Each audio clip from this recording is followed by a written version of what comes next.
நம்ம தமிழக முதல்வரான ஜோசப் விஜய் அவர்களுடைய கடைசி திரைப்படமான ஜனநாயகன் படத்தினுடைய ரிலீஸ் அப்டேட் பற்றி அந்த திரைப்படத்தினுடைய ப்ரொடியூசரே வந்து பார்த்திங்கன்னா இப்போ அஃபீஷியலாக சொல்லியிருக்காரு அப்படிதான் சொல்லியிருக்கணும். ஸோ இதுக்கு முன்னாடி நமக்கு கிடைச்ச எல்லா இன்ஃபர்மேஷனும் வந்து பார்த்திங்கன்னா இன்சைட் ரிப்போர்ட்ஸ்லேருந்து கிடச்சது, ப்ளஸ் அது மட்டும் இல்லாமல் மீடியாவிலேருந்து கிடச்ச அப்டேட் வச்சு தான் வந்து பார்த்திங்கன்னா நம்ம இத்தனை நாள் வந்து சொல்லிட்டு இருந்தோம். ஸோ இப்போ இந்த திரைப்படத்தினுடைய ப்ரொடியூசர் வந்து பார்த்திங்கன்னா அஃபீஷியலாக சொல்லியிருக்காரு, இந்த தேதியில் தான் ஜனநாயகன் படம் ரிலீஸ் ஆகும், அந்த மாதிரியான ஒரு பதிலை நம்ம மீடியாவுக்கு சொல்லியிருக்காரு அப்படிதான் சொல்லுவாங்க. நம்ம ப்ரொடியூசர் என்ன சொல்லியிருக்காரு, ஜனநாயகன் படம் எப்போ ரிலீஸ் ஆக போகுது, முக்கியமாக அதை பற்றி தான் இந்த வீடியோவில் நம்ம கிளியராக வந்து டிஸ்கஸ் பண்ண போகிறோம். ஸோ முதலாவதாக நம்ம ப்ரொடியூசர் அவர்கள் என்ன சொல்லியிருக்காருங்கிறத பற்றி வந்து டிஸ்கஸ் பண்ணிடலாம். ஸோ முதலாவது என்ன கேட்டாங்க அப்படின்னா, ஜனநாயகன் படத்துக்கு சென்சார் சர்டிஃபிகேட் கிடைக்கல, ஸோ இதுக்கு பின்னாடி ஏதாவது பொலிட்டிக்கல் ப்ரெஷர் இருக்குது நீங்கள் நினைக்கிறீங்களான்னு சொல்லி கேட்டாங்க. ஸோ அதற்கு நம்ம ப்ரொடியூசர் அவர்கள் வந்து என்ன சொன்னார் அப்படின்னா, ஜனநாயகன் படத்துக்கு நாங்கள் சென்சார் சர்டிஃபிகேட் வந்து அப்ளை பண்ணோம். ஸோ அப்ளை பண்ணி ஒரு சில நாட்கள் வந்து பார்த்திங்கன்னா எங்களுக்கு யூஏ சர்டிஃபிகேட் வந்து கிடச்சி, அதாவது +16 சர்டிஃபிகேட் வந்து கிடச்சி, அந்த கேட்டகிரி மக்கள் மட்டும் பார்க்கலாங்கிற மாதிரி சர்டிஃபிகேட் வந்து எங்களுக்கு கொடுத்தாங்க. ஸோ அதற்கப்புறமா அந்த கமிட்டியில் இருக்கிற ஒரு நபருக்கு வந்து பார்த்திங்கன்னா இந்த படத்துக்கு யூஏ சர்டிஃபிகேட் கொடுக்கக்கூடாது வந்து சொன்னார். ஸோ அந்த காரணத்தினால வந்து பார்த்திங்கன்னா கடைசி நேரத்தில் அவங்க வந்து சென்சார் சர்டிஃபிகேட் வந்து கேன்சல் வந்து பண்ணாங்க. ஸோ அதுக்கப்புறமா வந்து நாங்கள் கோர்ட் ப்ரொசீஜருக்கெலாம் போனோம். போயிட்டு அதுக்கப்புறம் வந்து பார்த்திங்கன்னா கேஸை வித்ட்ரா பண்ணிட்டு சென்சார் போர்டு என்ன சொல்கிறாங்களோ அதை வந்து செஞ்சோம். ஸோ அவங்க படத்தை ரிவைசிங் கமிட்டிக்கு வந்து அனுப்ப சொன்னாங்க. ஸோ அதேமாதிரி நாங்கள் ரிவைசிங் கமிட்டிக்கு வந்து அனுப்பணும். ஸோ இதுதான் வந்து பார்த்திங்கன்னா மொத்தமாக நடந்த கதை அப்படின்னு வந்து பார்த்திங்கன்னா ப்ரொடியூசர் வந்து சொல்லியிருக்காரு. அதாவது கடைசி வரைக்கும் வந்து பார்த்திங்கன்னா இந்த அரசியல் பற்றி பேசலை அப்படி தான் சொல்லியாகணும். ஸோ ஏன் பேசலைங்கிறது சீரியஸாக தெரில.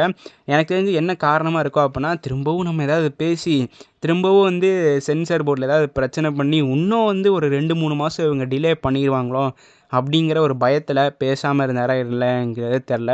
ஸோ கடைசி வரைக்கும் வந்து பார்த்திங்கன்னா அந்த பொலிட்டிக்கல் ப்ரெஷர் பற்றி பேசவே இல்லை அப்படி தான் சொல்லணும்.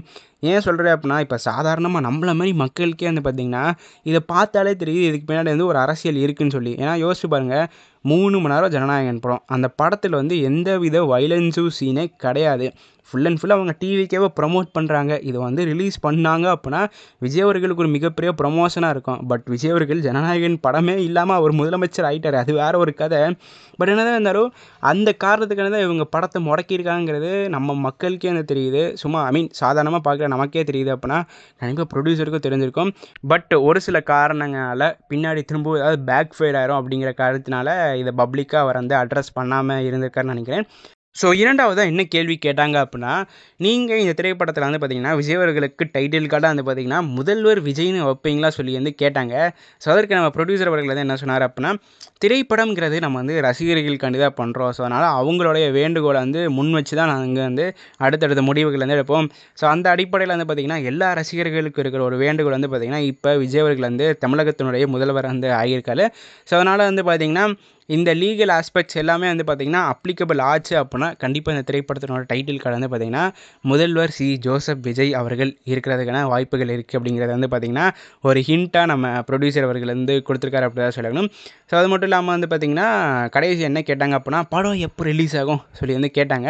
ஸோ அதற்கு ப்ரொடியூசர் வந்து என்ன சொன்னார் அப்படின்னா, சென்சார் சர்டிஃபிகேட்டோட ப்ரொசீஜர் வந்து பார்த்திங்கன்னா இப்போ ஃபைனல் ஸ்டேஜ்லேருந்து இருக்குது. ப்ளஸ் அது மட்டும் இல்லாமல் படம் வந்து பார்த்திங்கன்னா 2 வீக்ஸில் ரிலீஸ் ஆகிடும் அப்படிங்கிறத வந்து சொன்னார். ஸோ அவர் வந்து 2 வீக்ஸில் ரிலீஸ் ஆகிறதா சொல்லியிருக்காரு. ஸோ அப்படி பார்க்கல எனக்கு தெரிஞ்சு பெஸ்ட் டேட் வந்து ஜனநாயகனுக்கு எப்போ ரிலீஸ் ஆகிறது அப்படின்னா May 27 இல்லைனா 28 ரிலீஸ் ஆகிறதா அந்த திரைப்படத்திற்கான ஒரு பெஸ்ட் ரிலீஸ் டேட் அப்படி தான் சொல்லணும். பிகாஸ் உங்களுக்கு அந்த டைமில் வந்து பக்ரீத் வேறு வருது, ஒரு சின்ன ஒரு ஹாலிடே ரிலீஸாகவும் இருக்கும். ப்ளஸ் படமும் வந்து பார்த்திங்கன்னா ஒரு நல்ல கலெக்ஷன் பார்த்த மாதிரி இருக்கும் அப்படி தான் சொல்லணும். கலெக்ஷனுக்கு இனிமேல் பிரச்சனை இல்லைங்க. அவருடைய கடைசி படம்னு வந்து பார்த்திங்கன்னா இப்போ அஃபீஷியலாக அனௌன்ஸ் வந்து பண்ணிடலாம். ஏன்னா வந்து பார்த்திங்கன்னா இதுக்கு முன்னாடி வந்து என்ன சொல்லிட்டு இருந்தாங்க அப்படின்னா, விஜய் அவர்கள் ஒரு வேளை தோத்துட்டார் அப்படின்னா திரும்பவும் ஒரு படம் பண்ணுறதுக்கான வாய்ப்புகள் வந்து இருக்குது. ஏன்னா ப்ரொடியூசருக்கு வந்து மிகப்பெரிய லாஸாக வந்து ஆயிருக்கு.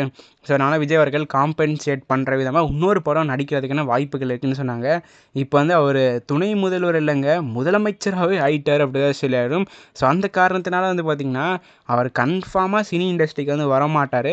ஸோ அதனாலே வந்து பார்த்திங்கன்னா முடிஞ்சளவு ரசிகர்கள் எல்லோரும் வந்து பார்த்திங்கன்னா இதுதான் விஜய் அவர்களோட கடைசி படம், இதுக்கப்புறம் வந்து பார்த்திங்கன்னா இந்த மாதிரியான ஒரு எஃப்டிஎஃப்எஸ் நமக்கு கிடைக்காது. ஸோ அதனால் முடிஞ்ச அளவுக்கு இந்த படத்தை பயங்கரமாக நம்ம தியேட்டரில் செலிப்ரேட் பண்ணிக்கலாம்.